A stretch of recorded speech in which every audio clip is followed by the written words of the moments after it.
The beginning of the social change of sexuality in the last 60 years began on June 28, 1969. This phenomenon, and first real step towards equality, is commonly referred to as the Stonewall Riots. Before this date, homophobia was the social norm of Western society. Police would frequently raid places where members of the LGBT community gathered to assault and arrest them due to their sexuality. However, on this date at the Stonewall Inn, the day's patrons fought back. Police came in to enjoy their usual physical discrimination, but the patrons forced them out. They then rioted across New York City, tired of the oppression and ready to stand up against a lifetime of prejudice, no matter the cost.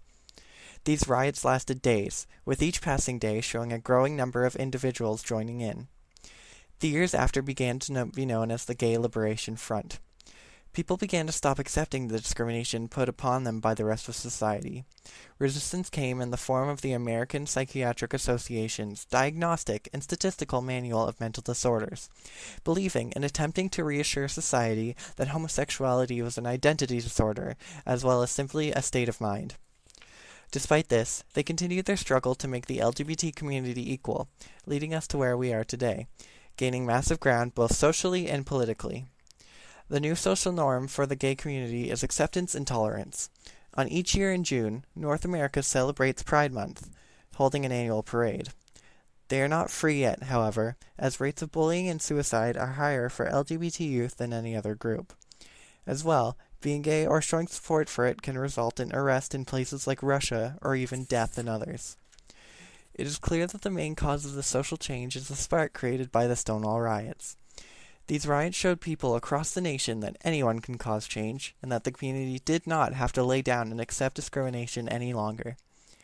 During the Gay Liberation Front, which came after the riots, a large amount of pro-gay media began to appear, such as a book written by a psychiatric named George Weinberg, addressing homosexuality as acceptable and homophobia as pointless and neurotic. It was these riots that allowed those with sexualities other than heterosexual to find courage to be who they are. The spark of the riots impacted people across the nation, showing them that anyone can cause change and equality could be found. It is because of these impacts that gays across Canada can freely get married and be open about who they are while still possessing the same rights as everyone else. There are several theories that can be used to explain the social change. According to the evolutionary theory of change, sexuality only progressed and became tolerated in the last 40 years, as society was not ready to move towards better living conditions until then. World War II was finished not long before, in the 40s, with the Vietnam War right on its heels. According to this theory, sexuality was unable to experience social change until the 70s, as everyone was too busy focusing on war efforts and protests before then.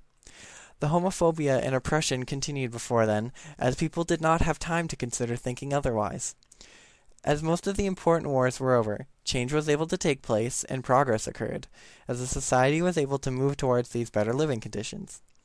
The riots were what moved society forward, otherwise known as what would be society's initial notion of progress, allowing it to evolve from a simple beginning to the complex structure it is today.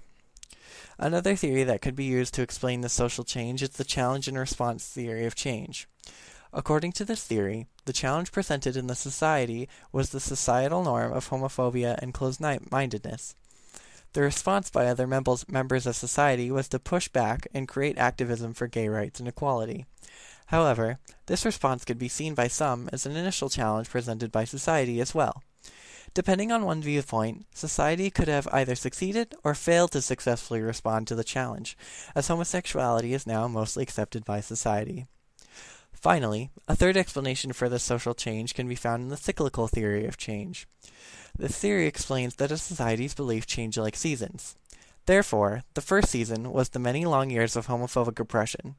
Now, since cultural beliefs change and are cyclical, homosexuality is accepted by society, but eventually, a new wave of homophobia might arise.